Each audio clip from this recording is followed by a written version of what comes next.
Nabigla ako eh. Hindi ko alam siya. Hindi ako naniniwala eh. Hanggang ngayon.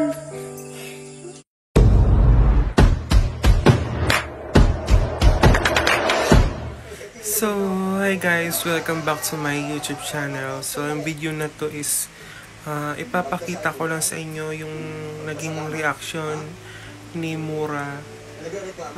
Kung maalala nyo guys, si Mura ay pinuntahan ni Mahal doon sa bahay niya sa Bicol. So, naging emotional yung pagkikita nila at the same time, masayang-masaya sila dahil for the longest time na nagkahiwalay sila is nakita din sila sa wakas. Pero itong araw na to is medyo malungkot.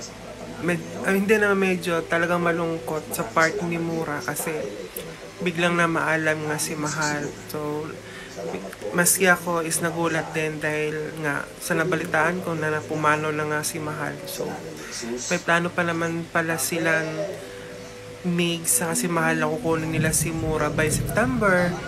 Pero hindi na mangyayari dahil nga pumanaw na si Mahal. So, panoorin itong video guys kung paano naging reaksyon ni Mura dun sa nalaman niyang balita tungkol kay Mahal.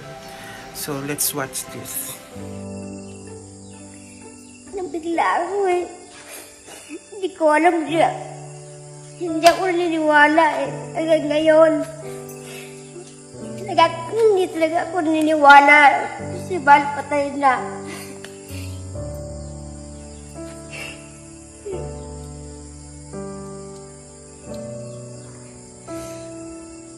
Sabi ko, hindi naman ata totoo yan. Fake news lang naman ata yan eh.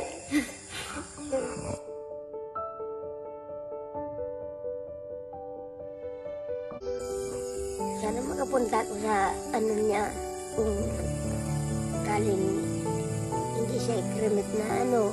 Gusto mong pumunta?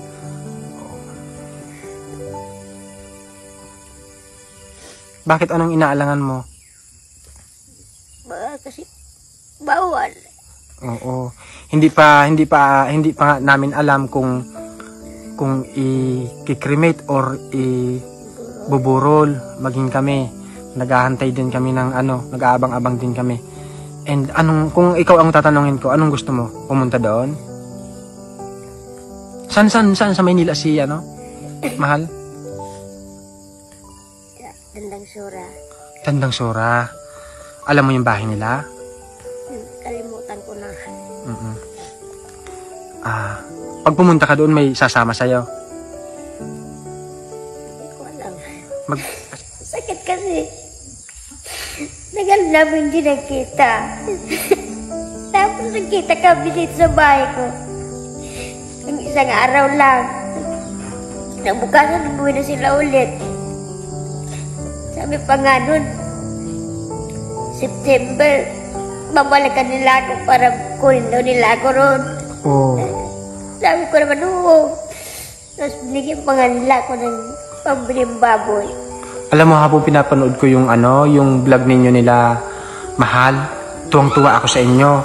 Kasi yung banding ninyo talagang halos pamilya kayo magturingan, magkapatid. So, yan nga guys, napanood na natin yung naging reaction ni Mura. Sobrang naiyak siya, hindi niya akalain na mawawala na yung kaibigan niya. So, akala niya puro prank lang. Iniisip niya prank lang to. Hindi pa rin siya makapaniwala hanggang sa ngayon. So, condolence po sa pamilya ni Mahal. And Mura, magpakatatag ka. So, yan. Thank you for watching guys. Bye-bye.